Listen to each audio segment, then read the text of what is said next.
The Evolution of a Black Quarterback is a docuseries that follows NFL legend and game changer Michael Vick across America to explore the history, the challenge, and of course the evolution of black quarterbacks in the NFL, both on and off the field.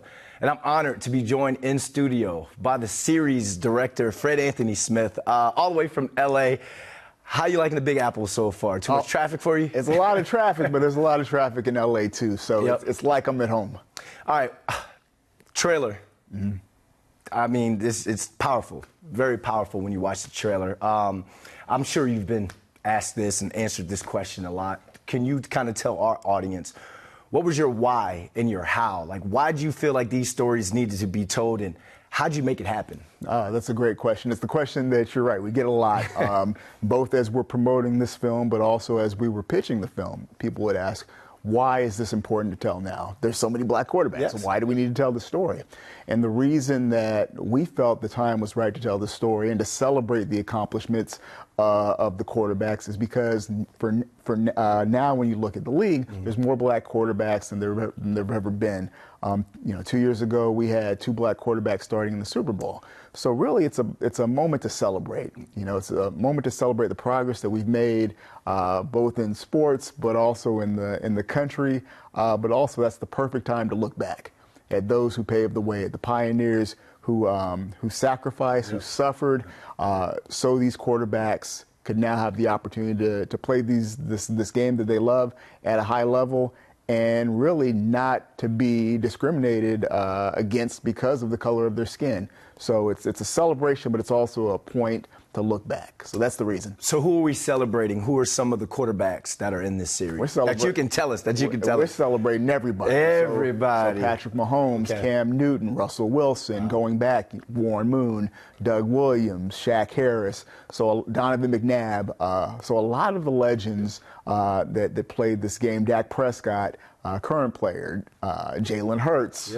So a lot of the current players. But also what's interesting and what we wanted to do as we celebrate this current crop of players, but look back at the pioneers of the position, we also wanted to get input from other people. So for instance, Steve Young, who was a mentor to Michael Vick way back in 2001 and had a secret mission to Atlanta down in 2001 where he flew in to see this other mobile left-handed quarterback that everybody was telling him about. They've had a relationship that goes back 20 plus years. Josh Allen, who grew up wanting to be Dante Culpepper. So we get that perspective as well. And then also, the black quarterback had an impact on the game, but also on black culture as well. What it means to be a black leader, paving the way for leadership roles outside of the football field. So we get input from guys like Common, guys like Larry Wilmore, some of the great thought leaders of the day, like Dr. Todd Boyd and Mark Lamont Hill and Van Lathan and Angela Rye. You're going deep on this one, offer commentary. But no, it's been a great experience. Jamie Foxx, who played Willie Beeman, is in this. So a lot of different perspectives and a lot of people sharing their stories that are really powerful. Some are funny, some are sad. It's a little bit of everything in between.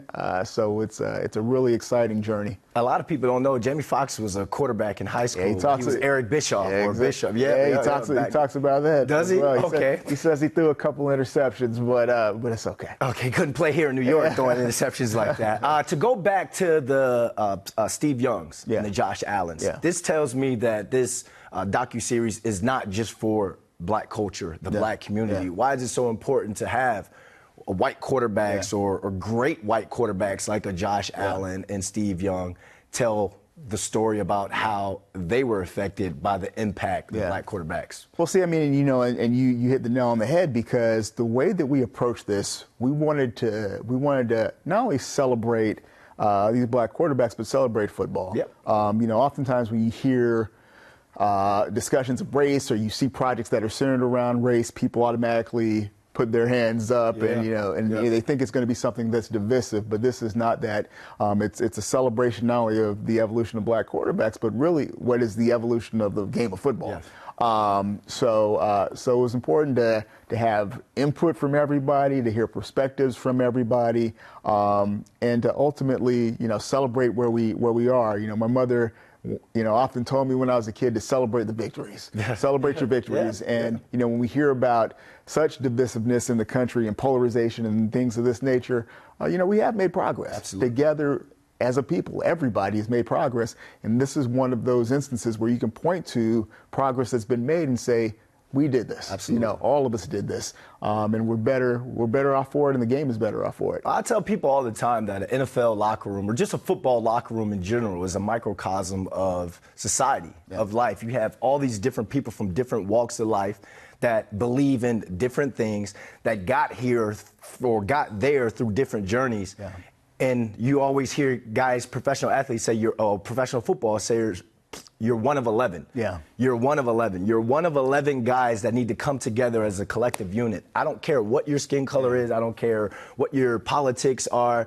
But we have a job to do, and we can do this together. And that's society. Yeah. That's really society. And football is society in a way. And we're better when we're working together. Yeah. When we're not working against each other. When we're working together, we're all better off for it.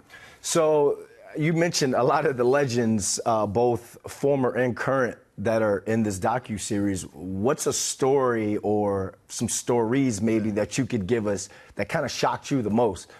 Wow. I mean, one of the things that I knew going in, but I was surprised just how prevalent it was at the time, was the fact that so many of these guys had to change positions or were asked to change positions. Warren Moon had to go to Canada because he wouldn't change his position.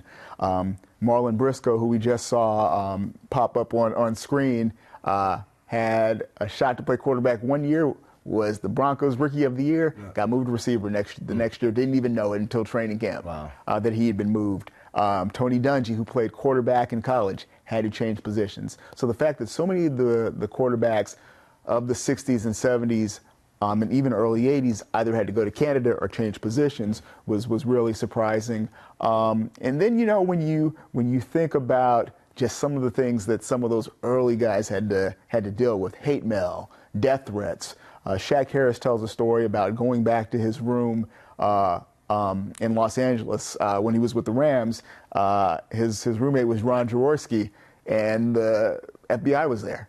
And he was like, what's this about? And there was a death threat that was credible enough, and he'd received death threats before, but this one was credible enough where they had to get involved. And he was like, playing quarterback is tough enough. Yeah. Trying to be perfect while you're playing quarterback because of other things, it's almost impossible to do. Yeah, we talk today, in today's media, and we talk about distractions in the locker room. Yeah. The distractions that the players are going up against now, nothing compared to the FBI being there for a credible death threat. Let's talk legacy, because as we were kind of talking before this, my father, Mike London, head football coach for the University of William & Mary, has been the first black head coach at 3 PWIs, predominantly white institutions. I always talk to him all the time about his legacy. It's like, you're a great black coach, but he also wants to be remembered as a great coach overall. So when we're talking to these guys, these legends, how do they want to be remembered in terms of legacy and how they impacted the game? What's interesting and what's funny is there's that, which you just mentioned, is just to be remembered as a great player and somebody who is a part of the history and part of the fabric of the story of the National Football League. But they also do know the responsibility that they have to the next generation. Warren Moon, talked specifically about his legacy, and the Hall of Fame was great, but also knowing that he played a part in where the league is today, that's almost as important to him as being a Hall of Famer. Donovan McNabb says something very similar. Doug Williams says something very similar. So they know the responsibility that came with playing that position, because when you think about the quarterback position, and this is something else that we dive into, remember I was talking to somebody years ago, and they said you can't have a black CEO, you can't have a black president, you can't have some of these other black leaders that we've seen since Doug Williams until you're comfortable seeing a black person in leadership. And when you think about leadership positions, the quarterback position, when we think about American culture, is one of a handful of leadership positions when you think of a leader. And the face of a franchise. And the face of a franchise. So just seeing that every Sunday, subliminally, instills in you the fact that, okay, I can see this person leading my school board, leading my country, leading my company. So there's power in that. And a lot of those guys, especially in the 70s and early 80s, saw that and knew that they had to be as perfect as they can be because a lot of people were looking at them and counting on them. The ultimate representation. Yeah. That person in that position of power or leadership looks like you, talks like you, has hair like you. Yeah. I think that does a lot more than just being able to kind of not able to connect with someone. We're talking about dreams here for little kids. They want to be able to say like, hey, someone that looks like me is doing what I want to do. That's powerful within its own way. Another thing that's powerful is how this docu-series kind of tells the story or the tone through progression and resiliency. Like a lot of these guys, Fritz Pollard, Patrick Mahomes, they all went through different things. They all had to overcome, some more than others. So why did you feel it was necessary to tell the docu-series, or have the tone go through resiliency and rather than victimhood? Yeah, because I mean, like, you know, when you think about that, first of all, I just got to be honest. I get tired of seeing black men and women portrayed as victims. You know, we see that oftentimes, and our story is so much more than that because it's a lot of guys like the guys that are featured in this series that step up, step out, go through sacrifices, not only for them and their families, but for the next generation as well, inspiring the next generation. You know, I think, you know, and there's a common thread through this, which is so interesting, where so many of these guys almost gave up, but then they didn't. And then somebody that came along after them took up the mantle. A perfect example is Michael Vick himself. He was ready to switch positions. He didn't know if he could make it in the NFL. Wow. And Charlie Ward was his guy. Like, Charlie Ward was his hero. And when Charlie Ward didn't make it, he was like, I don't know if I'm going to get a shot. And then literally like a couple of years later, Donovan McNabb, the class of 99, where you had McNabb come out, Sean King, Dante Culpepper, Achilles Smith. He saw Donovan, and him and Donovan are so close. But when he saw Donovan, he told Donovan this. He was like, when I saw you get drafted, I was like, okay, I have a shot. When the draft of 1999 happened, I was like, okay, I'm going to stick to this. I'm going to take a shot at this. And we saw what happened. And then you hear so many of the guys that we interviewed post Mike Vick talk about the fact that he was the one that inspired them. He was their favorite player. Cam Newton says it. C.J. Stroud says it. Josh Allen says he had Michael Vick's cleats. So when you think about the fact that McNabb inspired Vick to keep playing, if McNabb didn't succeed, would there even have been a Michael Vick? If Michael Vick didn't go ahead and stick to it, do you have CJ? Do you have Cam, who saw him playing in Atlanta? Do you have some of these other guys? But it was guys sticking to it, inspiring the next guy forward, paying it forward. And that's the thing that was just so inspiring to watch and to see how they interacted with each other. There is a privilege in the pressure of changing the narrative. Yeah. Being the mortar or being the person who it's like, okay, my dad used to always tell me, son, you cannot control how they look at you before they meet you. Yeah. You can't control your skin. You can't control, kind of how you talk, this where you grew up at. Yeah. But what you can control is how they think about you after they meet you. Yeah. So I've always, there's a privilege within that. And this man like climbs these mountains, and I'm like, I don't know how you do it. Yeah. But at the same time, when you have a community, when you're fighting a narrative for people underneath you, I can see the power within that. I can see why he's energized to do that and continue to step up and show up each day when he, on the job and outside of football as well. So $1 million question here is, do you think the NFL has kind of done enough when it comes to the evolution of the black quarterback?